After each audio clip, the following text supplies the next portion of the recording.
flight attendant for Southwest Airlines, going on 29 years. What does like a typical day at work look like for you? So we don't really judge our days by how long they are. We don't really say we work like an 8-hour day or a 10-hour day. We kind of do by flight. So depending on the length of the flight, we can work 2 to 6 or 7 flights a day. Some people prefer working longer flights. Some people like those quick flights that they kind of keep going all day. I've been doing a lot of Hawaii flights, so I usually work about 2 flights a day. So what is like the range of salary that someone in a similar position to yours would make? So we are underneath the Transport Workers Union. So we're actually like under the Railroad Act. So the way we get paid is by mileage. We don't get paid hourly. So when you start out, I don't even know the range anymore, but I'm like saying maybe like 40,000 a year or something like that. If you work a lot after you've been here a while, you can make 150,000. One thing is it's very flexible and you get paid for what you work. You can give away, you can pick up, it's all up to you. But a weird little quirk is we only get paid when we're actually on the plane with the door closed. So during the boarding and the tidying up the aircraft, all that, we're not getting paid. So you said that you do like a certain amount of flights per day. So do you work like consecutively for like a week, or like how many hours? Yeah, so it's actually one of the things that really spoils you with this job. When you're new, you probably will work more because you're not making as much money, or you might be excited about it. But for me, who's been there a long time, generally I work 3 days a week. So depending on what I have going on, I might check in on Monday morning early, and then I get back Wednesday afternoon, and then I'm done for the week. So usually 3 on, 4 off. That's pretty cool.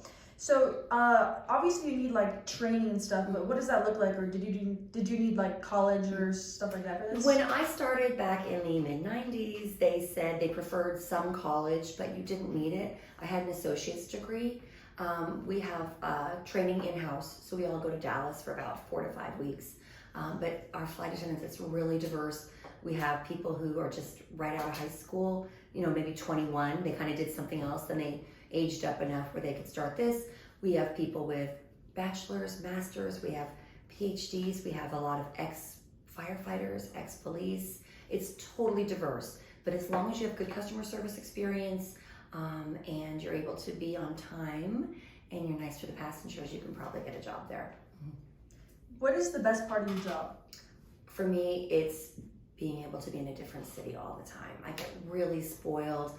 Like in the fall, I'm going, I haven't had a Philadelphia overnight for a long time. I want to go to downtown Philly.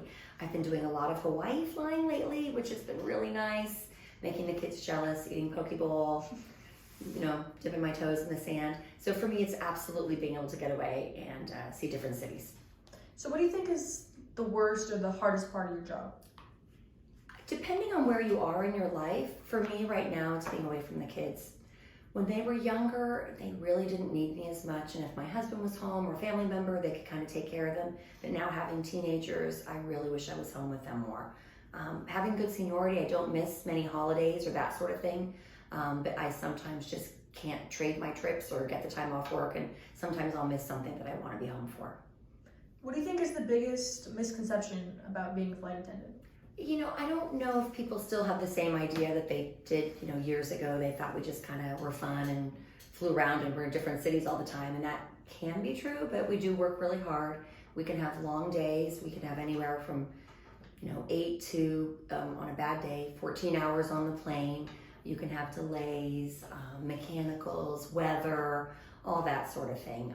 So that's really tough. I don't think sometimes people really realize what goes into it. We're all trained on how to manage medical emergencies, how to handle emergencies on the plane, whether it's a mechanical or an unplanned emergency landing, that sort of thing that can be kind of scary. We have a lot of training on that, and we go through training every year to update that. Wow. So does your job have any like unique perks? Do you guys get like free flights? Absolutely, yes, but standby. So we can fly anywhere Southwest flies, standby. We can fly on other carriers, a lot of other carriers, not all, but for discounted prices and standby as well. And you could go to Europe for $200 as long as you're flexible and hey, I might not get on this flight. We have a good retirement. We have a good retirement match. They match 9.3% of our 401k. We have a profit sharing, which is really nice. So when the company makes money, we definitely get a piece of that to go into our retirement. Good medical, dental, all that stuff. That's really awesome. Yeah. So what would you tell like a high school student who wanted to become a flight attendant? I think now you have to be 21. It used to be 20. I think it's 21 now. Being flexible is the name of the game, because when you start out, you're on reserve, which means I know what days I'm working, but I don't know if I'm going somewhere or where I'm going somewhere. Do I pack flip-flops for Hawaii? Do I pack a jacket for New York?